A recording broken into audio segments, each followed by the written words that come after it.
Good morning, everyone. I hope you had a great Easter. Had a couple thoughts to follow up on Easter.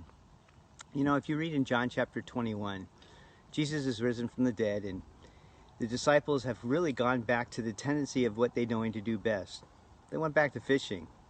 And I started thinking about that. You know, that's one of our things that we do. We go back to what's more familiar for us. And so they went back to fishing, and Jesus sees them out there fishing, and they've been out there all night and haven't caught anything, and he tells them to throw their nets on the other side, and they do, and they catch this huge amount of fish, which is really cool because what he does is he says, hey, bring them on in, and he's already got fish cooking, and he sits and has breakfast with them. And I thought, wouldn't that have been cool just to have breakfast with Jesus?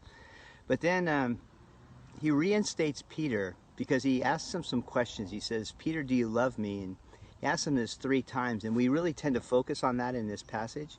But I think the real crux of this passage comes in verse 19 where Jesus says, follow me.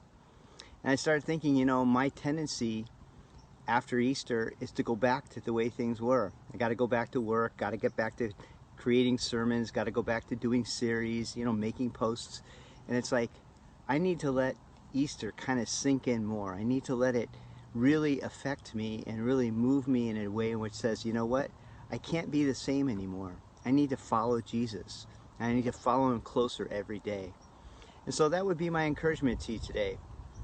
Yes, Easter's over, and yeah, there's a lot of other things going on, but take a few minutes just to say, you know what I need to do today? I need to follow Jesus. And you can do that in whatever way you want. Have a little quiet time with him, have breakfast with him, you know, have lunch with him, you know, whatever it might be. But I want to charge you today, just follow Jesus.